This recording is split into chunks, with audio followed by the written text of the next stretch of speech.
नमस्कार दोस्तों। आज की कहानी राजस्थान के खूबसूरत शहर उदयपुर के पास एक बसे एक छोटे से कस्बे की है। यह कहानी एक ऐसी महिला टीचर और उसके एक जुनूनी स्टूडेंट की है जिनकी कला और लगन में एक लोहे जैसी सख्त दिल महिला को भी दिल पिघला दिया। तो चलिए दोस्तों, इस दिल छू लेने वाली एक और बड़ा सबक देने वाली कहानी को शुरू शुरू से सुनते हैं। उदयपुर के पास आदर्श राजकीय इंटर कॉलेज काफ़ी पुराना और नामी कॉलेज था। दोस्तों, उस साल जुलाई का महीना था। कॉलेज में नया सत्र शुरू ही हुआ था। तभी एक दिन कॉलेज के गेट पर एक चमचमाती काली रंग की सेडान कार आकर रुकी। कार कार से एक 32 साल की बहुत ही खूबसूरत, रौबदार और तीखे नयन नक्श वाली महिला नीचे उतरी। दोस्तों, उन्होंने सफ़ेद रंग का फॉर्मल सूट पहन रखा था और इसके ऊपर एक जेंट्स स्टाइल का ब्लेजर डाला हुआ था। आंखों पर काला चश्मा, चेहरे पर एक अलग ही आत्मविश्वास और चाल में एक गजब की गरिमा थी। जब वे कार से उतरकर प्रिंसिपल ऑफिस की तरफ बढ़ी तो बरामदे में खड़े लड़के आपस में फुसफुसाने लगे, अरे भाई, यह कौन सी नई लड़की है, इसका एडमिशन कौन सी क्लास में हुआ है। दोस्तों, लेकिन जो पुराने सीनियर टीचर थे वे समझ गए कि यह स्टूडेंट कोई स्टूडेंट नहीं बल्कि नए टीचर हैं। उनका नाम था मीनाक्षी। मीनाक्षी जी के माता पिता दोनों ही रिटायर्ड प्रिंसिपल थे। दोस्तों, घर में पैसों की कोई कमी नहीं थी। वे आर्थिक रूप से बहुत मजबूत थी, लेकिन पढ़ाने का उनका फैशन था। वे साइंस की बहुत ही ब्रिलियंट, तेज तर्रार टीचर थी। दोस्तों, सुबह की प्रार्थना सभा पर जब प्रिंसिपल शर्मा जी ने मीनाक्षी जी को बाकी स्टाफ के साथ खड़ा किया, माइक पर उनका इंट्रोडक्शन दिया, तब जाकर लड़कों की आंखें खुली की खुली रह गई। प्रिंसिपल शर्मा जी कुछ मीनाक्षी मैडम को पूरे कॉलेज का चक्कर कटवा रहे थे, उन्हें ये हर क्लास दिखा रहे थे। शर्मा जी खुद को बड़ा भाग्यशाली महसूस कर रहे थे कि इतनी टैलेंटेड टीचर उनके कॉलेज में आई है। सिर्फ प्रिंसिपल ही नहीं, कॉलेज के बाकी मेल टीचर भी मैडम को देखकर प्रभावित थे और अपनी अपनी तरफ से उनसे बातचीत करने की मौका ढूंढ रहे थे। और स्टूडेंट उनका तो पूछना ही क्या, 32 साल की उम्र में भी मीनाक्षी मैडम इतनी मेंटेन और ग्रेसफुल थी कि कॉलेज का हर लड़का उनका दीवाना हो गया था। इनमें कुछ ऐसे लड़के भी थे जो 2-3 बार 11वीं में फेल हो चुके थे और 25-26 साल की उम्र हो गई थी। दोस्तों, वे भी मैडम को बड़ी आदर और दीवानगी भरी नज़रों से देखते थे। दोस्तों, मीनाक्षी मैडम ने 11वीं और 12वीं की साइंस क्लासेस लेना शुरू कर दिया। वे जिस अंदाज में फिजिक्स पढ़ाती थी, मुश्किल से मुश्किल थ्योरी भी पानी की तरह साफ हो जाती थी। इसी कॉलेज में 11वीं क्लास में एक लड़का पढ़ता था जिसका नाम कबीर था। कबीर की उम्र अभी लगभग वही 20 साल थी। उसने 9वीं और 10वीं आर्ट कला स्ट्रीम से की थी और 11वीं में उसने आर्ट्स में ही एडमिशन लिया था। कबीर पढ़ाई में बहुत औसत था, लेकिन उसकी उंगलियों में जादू था। वह एक बेहतरीन स्केच आर्टिस्ट था। कागज पर पेंसिल से ऐसी तस्वीरें उकेरता था कि देखने वाला देखता रह जाए। कलाकार इंसान था, इसलिए उसका दिल बहुत संवेदनशील और गहरा था। दोस्तों, एक दिन जब कबीर ग्राउंड में खड़ा था तो उसने मीनाक्षी मैडम को पहली बार देखा। मैडम कॉरिडोर से गुजर रही थी, हवा में उसके बाल उड़ रहे थे और उसके चेहरे पर एक हल्की सी गंभीरता थी। कबीर बस उन्हें देखता ही रह गया। उस एक पल ने कबीर की पूरी दुनिया बदल दी। उसके दिलो दिमाग पर बस मीनाक्षी मैडम का चेहरा छप गया। दोस्तों, अब कबीर का मन आर्ट की क्लास में बिल्कुल नहीं लगता था। वह दिन रात यही सोचता था कि ऐसा क्या करूं जिससे मुझे मीनाक्षी मैडम के सामने बैठने का, उन्हें सुनने का और उन्हें रोज देखने का मौका मिले। दोस्तों, 1 महीने तक जब कबीर से रह नहीं गया तो उसने एक बड़ा फैसला लिया। वह सीधे प्रिंसिपल शर्मा के केबिन में पहुंच गया और अपना एप्लीकेशन आगे कर दिया। सर, मुझे आर्ट से अपना नाम कटवाकर साइंस स्ट्रीम में ट्रांसफ़र करवाना है। प्रिंसिपल शर्मा ने चश्मा उतारा और घूर कर कबीर को देखा। क्या बात कर रहे हो कबीर? दोस्तों, उसने 9वीं और 10वीं में आर्ट्स पढ़ा था। अब अचानक उसे 11वीं में साइंस पढ़ने का भूत कहाँ से सवार हो गया? तुम कैसे संभालोगे फिजिक्स और केमिस्ट्री? दोस्तों, कबीर ने नज़रें नीची करके बड़ी मासूमियत से झूठ बोला, सर, मेरे पिताजी चाहते हैं कि मैं साइंस पढूं, उनका सपना है, इसलिए मुझे साइंस ही पढ़नी है। दोस्तों, प्रिंसिपल ने 2-4 बार उसे समझाया कि यह बहुत कठिन होगा, तुम्हारा साल खराब हो जाएगा, लेकिन कबीर अपनी जिद पर अड़ा रहा। आखिरकार प्रिंसिपल ने थक हार कर उसका ट्रांसफ़र साइंस स्ट्रीम में कर दिया। दोस्तों अगले ही दिन कबीर अपनी नई क्लास में जाकर बैठ गया। लगभग 10-15 दिनों से मीनाक्षी मैडम क्लास ले रही थी। जैसे ही मैडम मीनाक्षी ने क्लास में कदम रखा, पूरी क्लास शांत हो गई। कबीर का दिल जोरों से धड़कने लगा।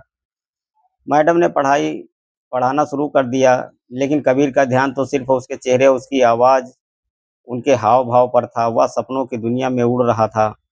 दोस्तों अचानक पढ़ाते-पढ़ाते मीनाक्षी मैडम की नज़र सबसे पीछे बैठी एक नई शक्ल पर पड़ी। उन्होंने पढ़ाना रोका और कबीर की तरफ उँगली उठाई। तुम खड़े हो जाओ, क्या नाम है तुम्हारा? दोस्तों कबीर हड़बड़ाकर खड़ा हुआ। जी मैडम, मेरा नाम कबीर है। मीनाक्षी मैडम के चेहरे पर एक हल्की सी मुस्कान आई। अच्छा कबीर, तो कौन से कबीर साहब के दोहे लिख रहे थे इतने दिन? कौन सी रियासत से आए हो? दोस्तों आज पहली बार क्लास में देख रही हूँ मैं तुम्हें। पूरी क्लास ठहाके मारकर हंस पड़ी। कबीर का चेहरा लाल हो गया। कबीर ने संभल कर कहा, मैडम मैं पहले आर्ट सेक्शन में था, अभी अभी साइंस में ट्रांसफ़र करवाया है। मीनाक्षी मैडम ने हैरान होकर अपनी भौहें सिकोड़ी। आर्ट से साइंस, वो भी 11वीं के बीच सत्र में? तुमने बेसिक साइंस पढ़ी है?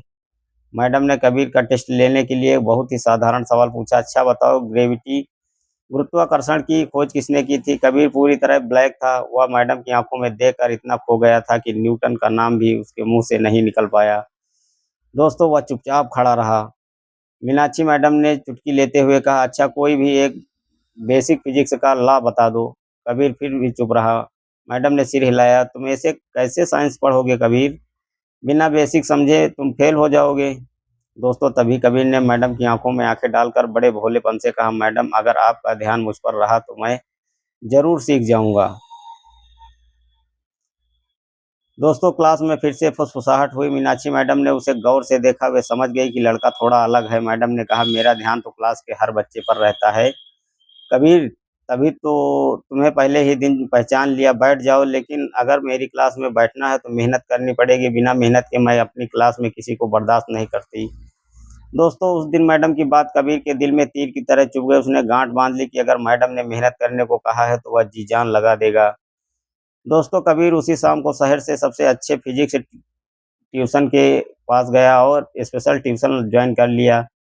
अब कबीर की दिनचर्या बदल गई। वह दिन में 12-14 घंटे सिर्फ और सिर्फ फिजिक्स पढ़ता। मैडम की क्लास में जो भी पढ़ाया जाता वह उसे रट लेता, समझ लेता। दोस्तों 15-20 दिनों के भीतर ही चमत्कार हो गया। अब जब भी मीनाक्षी मैडम क्लास में कोई सवाल पूछती तो सबसे पहले हाथ कबीर का उठता। जो लड़का ग्रेविटी का नाम नहीं बता पाया था, वह अब कॉम्प्लेक्स थ्योरी समझा रहा था। मीनाक्षी मैडम यह देखकर हैरान रह गई। वे मन ही मन कबीर की उस मेहनत की दाद देने लगी। दोस्तों लेकिन कबीर सिर्फ पढ़ाई ही नहीं कर रहा। रात के अंधेरे में अपने कमरे की लाइट जलाकर वह अपनी असली हसरतों के कागज के पन्नों पर उतारता था। दोस्तों कबीर ने एक मोटी आर्ट फाइल बना रखी थी। उस फाइल में सिर्फ और सिर्फ मीनाक्षी मैडम के स्केच थे। कभी मैडम सूट में होती तो कभी साड़ी में। इस स्केच में बारिश हो रही थी, रास्ता कीचड़ से भरा हुआ था और कबीर मैडम को अपनी गोद में उठाकर रास्ता पार करा रहा था। दोस्तों दूसरे स्केच में मैडम एक आराम कुर्सी पर बैठी अखबार पढ़ रही थी और कबीर उनके लिए किचन में चाय बना रहा था। दोस्तों तीसरे स्केच में मैडम मिट्टी के चूल्हे के पास बैठी थी और कबीर रोटियां सेक रहा था। एक स्केच में तो उसने हद ही कर दी। उसने मीनाक्षी मैडम को एक परी की तरह फूलों से सेज पर सुलाया था। उसके दो छोटे छोटे बच्चे पास में खेल रहे थे और कुछ ही दूरी पर कबीर हाथ बांधे एक रखवाले की तरह खड़ा था। दोस्तों कबीर ने अपनी हर पेंटिंग में खुद को मैडम की ज़िंदगी से जोड़ रखा था। वह अपनी हर भावना, अपनी हर चाहत को उन तस्वीरों में उकेर देता था। वह फाइल हमेशा उसके बैग में छिपी रहती थी। दोस्तों लगभग 5-6 महीने बीत चुके थे। एक दिन मीनाक्षी मैडम ने क्लास में एक ऐसा कठिन न्यूमेरिकल बोर्ड पर लिखा जिससे पूरी क्लास में कोई हल नहीं कर पाया। सबने सिर झुका लिया। मैडम ने कबीर की तरफ देखा, कबीर तुम क्या कर सकते हो? दोस्तों कबीर बोर्ड पर गया और उसने 2 मिनट में वह सवाल हल कर दिया।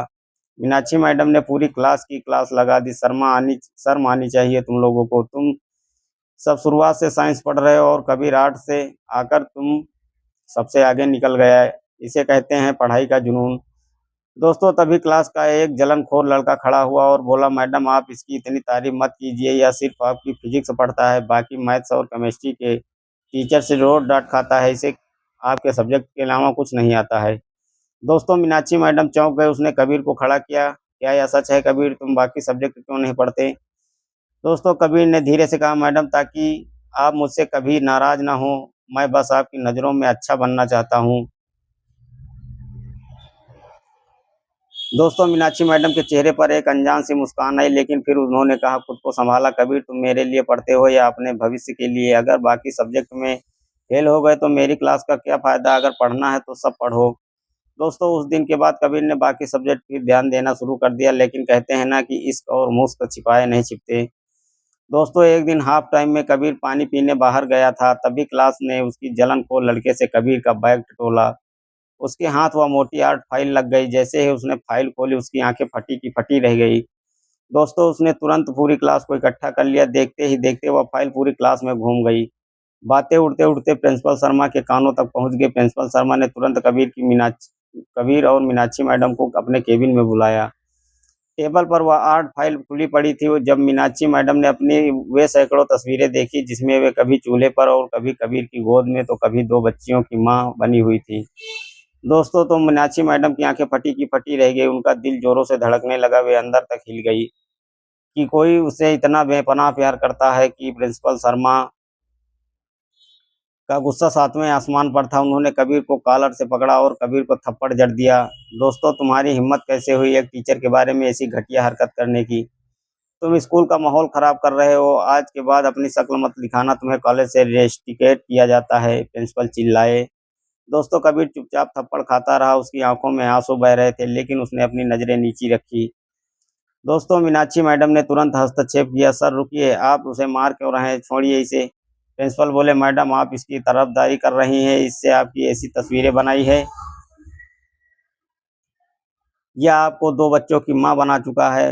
दोस्तों मीनाक्षी मैडम ने गहरी सांस ली और शांत आवाज में कहा, सर यह एक स्टूडेंट का बचपना और भटकाव हो सकता है, कला का छात्र है। तो उसने अपनी भावनाएं उकेड़ दी। उसे इतना बड़ा मुद्दा मत बनाइए। दोस्तों लेकिन प्रिंसिपल शर्मा जी नहीं माने। उन्होंने कबीर को कॉलेज से बाहर निकाल दिया और कबीर अपना बैग उठाकर रोते हुए चला गया।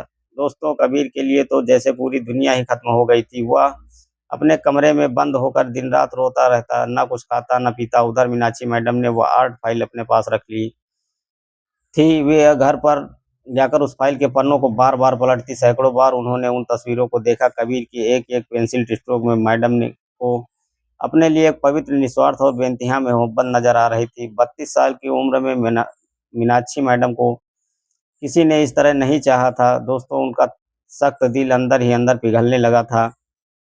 6-7 दिन बीत चुके थे। दो मीनाक्षी मैडम ने से रहा नहीं गया। उन्होंने कबीर के लिए एडमिशन फॉर्म से उसका पता निकाला। एक शाम वे अपनी कार से कबीर के गांव पहुंच गई। जब कार कबीर के कच्चे मकान के बाहर रुकी तो कबीर के माता पिता बाहर आए। उन्होंने समझा कि कोई बड़ी अफसर आई है। दोस्तों मीनाक्षी मैडम ने कबीर के बारे में तो माँ ने बताया कि कबीर किसी काम से बाहर गया है। मैडम ने कबीर के माता पिता से कहा, मैं उसकी टीचर मीनाक्षी हूँ। जब कबीर आए तो उससे कहना कि वह शाम को 6 बजे मुझे मुख्य चौराहे पर मुझसे मिले। मैं कॉलेज से लौटते वक्त वहाँ रुकूंगी। दोस्तों शाम 6 बजे करीब चौराहे पर सड़क किनारे नजरें झुकाए खड़ा था। मीनाक्षी मैडम ने कार उसके पास रोकी और शीशा नीचे करके किया और कबीर डर के मारे कांप रहा था। मैडम ने कहा, कार में बैठो कबीर। दोस्तों कबीर चुपचाप बगल वाली सीट में बैठ गया। कार एक सुनसान रास्ते की तरफ बढ़ गई। मीनाक्षी मैडम ने कार रोकी और कबीर की तरफ देखा। कबीर की आंखें झुकी हुई थी और गालों पर आंसू सूख चुके थे। दोस्तों मीनाक्षी मैडम ने बड़े प्यार से कहा, कबीर मेरी तरफ देखो। कबीर ने डरते हुए ऊपर देखा। मैडम बोली, तुम बहुत भोले और प्यारे इंसान हो कबीर। मुझे समझ नहीं आ रहा है कि मैं तुम्हें किस नाते से बात करूं, एक टीचर बनकर, एक दोस्त बनकर, या फिर बनकर वो तुम मुझे उन तस्वीरों में मानते हो। कबीर रोने लगा। मैडम मुझसे बहुत बड़ी गलती हो गई है, मुझे माफ़ कर दीजिए, लेकिन मैं पढ़ना चाहता हूँ। मीनाक्षी मैडम की अपनी आंखें भी नम हो गई। उन्होंने कहा, इसलिए मैं तो तुमसे मिलने आई हूँ कबीर, पढ़ाई मत छोड़ना। तुम बहुत टैलेंटेड हो। प्रिंसिपल ने तुम्हें कॉलेज से निकाला है, लेकिन मैं तुम्हारी पढ़ाई रुकने नहीं दूंगी। तुम्हारा बोर्ड एग्जाम का एडमिट कार्ड मैं खुद तुम्हारे घर पर भिजवाऊंगी। दोस्तों फिर मैडम ने कबीर का हाथ अपने हाथ में लिया। कबीर तुमने दिमाग में सही जगह लगाया है। आर्ट छोड़कर साइंस पढ़ी और टॉप किया, लेकिन तुमने अपना दिल गलत जगह पर लगा दिया। मैं तुमसे 12 साल बड़ी हूँ, तुम्हारी टीचर हूँ। मेरी उम्र 32 साल हो चुकी है। ना तो मेरा शादी का कोई इरादा है और ना ही हमारा कोई भविष्य है। दोस्तों कबीर बस चुपचाप सुनता रहा। मीनाक्षी मैडम ने आगे कहा, लेकिन एक सच आज मैं तुमसे कहती हूँ, मेरी 32 साल की ज़िंदगी में आज तक किसी ने मुझे इस तरह नहीं चाहा। मैंने आज तक किसी पुरुष को गले नहीं लगाया, लेकिन आज मेरा मन तुम्हारे गले लगाने का कर रहा है। दोस्तों और इतना कहकर मीनाक्षी मैडम ने कबीर को अपने गले से लगा लिया। कबीर मैडम के कंधे पर सिर रखकर फूट-फूट कर रो पड़ा। मैडम की आँखों में भी आँसू छलक पड़े। दोस्तों मैडम ने कबीर के आँसू पोंछे और मुस्कुराकर कहा, कबीर जितनी मोहब्बत तुमने मुझसे की है ना, अगर उसका आधा भी तुम भविष्य में किसी और लड़की से करोगे तो उस लड़की की ज़िंदगी धन्य हो जाएगी। अब जाओ मन लगाकर पढ़ो और अपनी ज़िंदगी में कुछ बना कर दिखाओ। दोस्तों उस मुलाकात ने कबीर की आत्मा में नई ऊर्जा भर दी। उसने दिन-रात कर एक एक कर दिया। घर पर रहकर भी उसने बोर्ड परीक्षा की तैयारी की। जब 12वीं का रिज़ल्ट आया तो पूरे ज़िले में सनसनी फैल गई। दोस्तों कबीर ने पूरे कॉलेज में टॉप किया और फिजिक्स में 100 में से 100 नंबर मिले थे। पूरे कॉलेज में कबीर के नाम के चर्चे थे। टीचर कह रहे थे कि इश्क में बहुत ताकत होती है। दोस्तों रिजल्ट के 3 दिन बाद मीनाक्षी मैडम खुद मिठाई का डिब्बा लेकर घर कबीर के घर पहुंची। कबीर मैडम को देखते ही खुशी से उछल पड़ा। उसने मैडम के पैर छुए और उनके लिए चाय बनाई। दोस्तों मीनाक्षी मैडम ने उसे बधाई दी। बहुत बहुत मुबारक हो कबीर, मुझे तुम पर गर्व है। अब आगे क्या करने का इरादा है? कबीर ने कहा, मैडम आप जो कहेंगी मैं वही करूँगा। मैडम ने सलाह दी, अगर घर के हालात ठीक हैं तो किसी अच्छे पॉलिटेक्निक या इंजीनियर कॉलेज में एडमिशन ले लो। कबीर ने तुरंत हाँ कर दी। जाते जाते मीनाक्षी मैडम ने हंसकर पूछा, वैसे तुम तो बहुत तस्वीरें बनाते हो। कबीर मुस्कुराया। अंदर अंदर एक और नई फाइल लाकर मैडम के हाथ में थमा दी। जब मैडम ने उसे खोला तो उनकी आंखें फिर भर आई। उस नई फाइल में कोई खुशी की तस्वीर नहीं थी, उसमें कबीर ने दुख और जुदाई के चित्र थे। दोस्तों प्रिंसिपल के थप्पड़ मारने का दृश्य, नदी के किनारे बैठकर रोता हुआ कबीर, मैडम की कार का दूर जाते हुए स्केच। मीनाक्षी मैडम ने भारी आवाज में कहा, ऐसी उदास तस्वीरें मत बनाया करो कबीर, तुम पहले जैसी खूबसूरत तस्वीरें ही बनाया करो। तुम्हारी कला बहुत अनमोल है। मैम और मैडम चली गई। दोस्तों समय बीतता गया। 2 साल गुजर गए। कबीर जयपुर के एक बड़े कॉलेज में पॉलिटेक्निक की पढ़ाई कर रहा था। उधर मीनाक्षी मैडम भी उसी कॉलेज में पढ़ा रही थी। इन 2 सालों में मीनाक्षी मैडम के माता पिता उन पर शादी के लिए बहुत दबाव बना रहे थे। वे अब बूढ़े हो चुके थे और अपनी इकलौती बेटी का घर बसते देखना चाहते थे। कई बड़े बड़े घरानों से अफसरों और डॉक्टरों के रिश्ते मीनाक्षी जी के लिए आए। कई लोगों ने खुद उन्हें प्रपोज किया, लेकिन मीनाक्षी मैडम का दिल जैसे पत्थर का हो चुका था। दोस्तों उन्होंने हर रिश्ते को ठुकराया। जब भी वे अकेले बैठती थी तो सिर्फ और सिर्फ चेहरा याद आता था, कबीर का, वह लड़का जिसने बिना किसी शर्त के उनसे इतनी बेइंतहा मोहब्बत की थी। दोस्तों दिवाली की छुट्टियां आने वाली थी। मीनाक्षी मैडम के दिल में कबीर से मिलने की तीव्र इच्छा जागी। वे देखना चाहती थी कि 2 साल बाद कबीर कितना बदल गया है। शायद वह अब उन्हें भूल चुका होगा। दोस्तों दिवाली से एक दिन पहले मीनाक्षी मैडम कबीर के गांव पहुंची। कबीर छुट्टियों पर घर आया हुआ था। जैसे ही कबीर ने मैडम को देखा उसकी आंखें खुशी से चमक उठी। उसने झुककर नमस्ते किया। मैडम आप कहाँ? मीनाक्षी मैडम ने मुस्कुराकर कहा, कैसा है कबीर, कैसी है चल रही है तुम्हारी पॉलिटेक्निक? दोस्तों बहुत अच्छी मैडम है, सब उसकी कृपा है। कबीर ने कहा। मैडम ने उसके घर में चाय पी और हल्के फुल्के अंदाज में पूछा, और बताओ कबीर, अब 2 साल हो गए हैं, अब तो तुम अपनी इस मैडम को भूल गए होगे। अब तो कोई स्केच नहीं बनाते। कबीर कुछ नहीं बोला। वह चुपचाप बैठा उठा और अपने कमरे के अंदर गया। थोड़ी देर बाद वह 2 बहुत मोटी मोटी आर्ट कापियाँ लेकर आया और मैडम की गोद में रख दी। कबीर ने कहा, मैडम इन्हें अभी मत खोलिए, घर जाकर अकेले में देखिएगा। दोस्तों मीनाक्षी मैडम ने कापियाँ लेकर अपने घर गई। रात को जब उन्होंने अपने कमरे का अंदर दरवाज़ा बंद किया और उन कापियों को खोला तो उनके होश उड़ गए। उनकी आंखों में आंसुओं की धारा बह निकली। उन कापियों में पिछले 2 सालों की तस्वीरें थी। दोस्तों जो साड़ी मीनाक्षी मैडम ने 6 महीने पहले एक शादी में पहनी थी, कबीर ने वही साड़ी हूबहू उकेरी हुई थी। जो नई कार मैडम 3 महीने पहले खरीदी थी उसकी तस्वीर भी उसमें थी। जो सूट मैडम ने 15 दिन पहले पहना था, कबीर ने उसकी भी पेंटिंग बना रखी थी। दोस्तों इन 2 सालों में कबीर ने कोई बात हुई थी ना कोई मुलाकात। फिर कबीर को कैसे पता चला कि मैडम कब क्या पहनती हैं, कब कहाँ जाती हैं? कबीर चुपके से दूर से बिना मैडम को खबर हुए सिर्फ उन्हें एक नज़र देखने उदयपुर आता था और दूर खड़े होकर उन्हें निहार कर चला जाता था। दोस्तों तस्वीरों में कबीर ने फिर से अपनी खूबसूरती दुनिया सजा रखी थी। रात के 2 बज रहे थे। एक तरफ मीनाक्षी मैडम सो रहे थे और पास में कबीर सोया हुआ था। दोनों नदी किनारे बैठकर मछलियों को दाना डाल रहे थे। मीनाक्षी मैडम उन तस्वीरों को अपने सीने से लगाकर फूट फूट कर रोने लगी। उन्हें समझ आ गया कि दुनिया में चाहने वाले तो बहुत मिलेंगे, लेकिन ऐसा निस्वार्थ और रूहानी प्यार करने वाला कबीर दोबारा कभी नहीं मिलेगा। दोस्तों, कबीर और मीनाक्षी मैडम की यह कहानी हमें बहुत कुछ बड़ी बातें सिखाती है। सच्चे प्यार की ताकत। कबीर का प्यार सिर्फ एक आकर्षण नहीं था, उसने अपने प्यार को अपनी ताकत बनाया। एक आर्ट्स का छात्र होकर उसने सिर्फ अपनी मैडम को प्रभावित करने के लिए साइंस में टॉप कर दिया। सच्चा प्यार आपको गिराता नहीं, बल्कि आपको ज़िंदगी से बेहतर बनाता है। मर्यादा और सम्मान। मीनाक्षी मैडम ने कबीर की भावनाओं को मजाक नहीं उड़ाया, ना ही उसे जलील किया। उन्होंने एक टीचर की मर्यादा भी रखी और एक प्रेमी के दिल का सम्मान भी किया। दोस्तों, कबीर ने भी कभी कोई ऐसी हरकत नहीं की जिससे मैडम की इज्जत पर आँच आए। पर प्यार उम्र और सीमा रिश्तों से परे होता है, लेकिन जब उसमें मर्यादा और निस्वार्थ भावना जुड़ जाती है तो अमर हो जाता है। अगर आपको यह कहानी अच्छी लगी हो तो वीडियो को लाइक करें, चैनल को सब्सक्राइब करना मत भूलिएगा। धन्यवाद।